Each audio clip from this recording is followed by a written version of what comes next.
Anaesthesia and critical care কোনো অবস্থাতেই competitive না। মনে রাখবেন একজন আরেকজনের পরিপূরক এবং সম্পূরক, এবং আপনারা সভরেন না, সভরেন আল্লাহ রাব্বুল আলামিন। আর সমস্ত মেডিকেল সাবজেক্টে সবকিছু মিলে হেলথ, অর্থাৎ you need to the help from the anatomy department starting up to the critical care. প্রত্যেকটা ডিপার্টমেন্টের সহযোগিতা ছাড়া হেলথ চলবে না। কাজেই এইরকম মন মানসিকতা সবার মধ্যে থাকতে হবে, অর্থাৎ যখন যার সময় আসবে তাকে তার স্পেস দিতে হবে এবং তাকে বড় করার সুযোগ দিতে হবে। আমি স্পেসিফিক্যালি কোনো কিছুতে যেতে চাই না, বাট ক্রিটিক্যাল কেয়ার স্পেশালিস্ট আমি 2005-এ আমাকে প্রথম দেশনেত্রী বেগম খালেদা জিয়া, ওই সময় আমি তখন বিএমএর মহাসচিব, বিসিপিএস এর honorary secretary, Dhaka university medicine ফ্যাকাল্টির ডিন, আমাকে আমেরিকা পাঠিয়েছিলেন 14টি বিশেষায়িত হাসপাতাল, মেয়ো ক্লিনিক থেকে শুরু করে CDC Atlanta, John Hopkins, even Washington university অথবা আপনার নিউ ইয়র্ক ইউনিভার্সিটি। আমি প্রত্যেকটা হসপিটালে যখন গিয়েছি আমি দুটো জিনিস এসে বলেছি ম্যাডামকে, তিনটা। একটা হচ্ছে আমাদের নার্সিং 12 ক্লাস প্লাস 4 ইয়ার্স হতে হবে, আরেকটা হচ্ছে emergency care, emergency department room, এটা হতে হবে সবচেয়ে ভালো, আর হচ্ছে ক্রিটিক্যাল কেয়ার যেটি আমাদের ডেফিসিয়েন্সি আছে।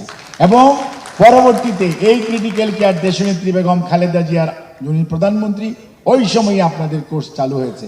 এখন আজকে আপনারা 130 জন, জাফর ইকবাল বলল আরো 100 জন পাইপলাইনে আছে। বরঞ্চ আমি আপনাদেরকে বলবো, জাফর বলেছে চট্টগ্রাম মেডিকেল কলেজে স্টার্ট করা, আমি জাফরের সাথে ডিফার করি। প্রত্যেকটা পুরনো মেডিকেল কলেজে ক্রিটিক্যাল কেয়ারের কোর্স চালু করা উচিত।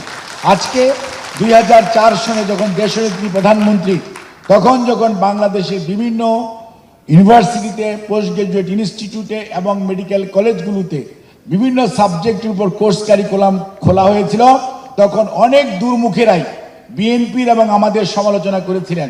আর আজকের 24 বছর বা 22 বছর পরে আজকের বাস্তবতা, ওই সময় যদি এই কোর্স খোলা না হতো, বিশেষজ্ঞ চিকিৎসক তৈরির প্রচেষ্টা না হতো, আজকের বাংলাদেশ এই 180 মিলিয়ন বা 200 মিলিয়ন মানুষের চিকিৎসা দেওয়ার মতো আদৌ কি পারত?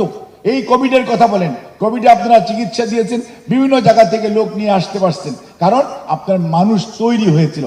এবং তৈরি হওয়ার জন্য you need to give some time, you need to invest, otherwise এটি হঠাৎ করে মেশিনের মধ্যে দিলে সকালবেলা তৈরি হয়ে যাবে না।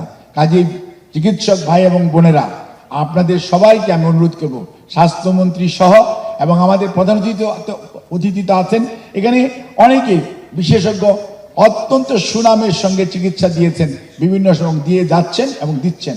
কাজেই সবার কাছে আমার বিনীত অনুরোধ, প্লিজ আপনারা কনস্ট্রাকটিভ চিন্তা করবেন না। 180 মিলিয়ন মানুষ আগামী 25 বছর পরে বাংলাদেশের স্বাস্থ্যকে কিভাবে দেখতে চান ওই চিন্তা করেন এবং সেটার জন্য প্রস্তুতি নেন। তা নাহলে সত্যিকার অর্থে এভাবে ঢাকা শহর কেন্দ্রিক চিকিৎসা আর 2-4-5টা মেডিকেল কলেজে কোর্স কারিকুলাম হবে এবং পড়াশোনা হবে। বাংলাদেশ যখন স্বাধীন হয়েছিল তখন যিনি ক্যাবিনেট সেক্রেটারি হয়েছিল উনি কিন্তু 71-এর 24শে মার্চ উনি ডেপুটি সেক্রেটারি ছিলেন, 16ই ডিসেম্বর উনি কিন্তু ক্যাবিনেট সেক্রেটারি হয়েছিলেন।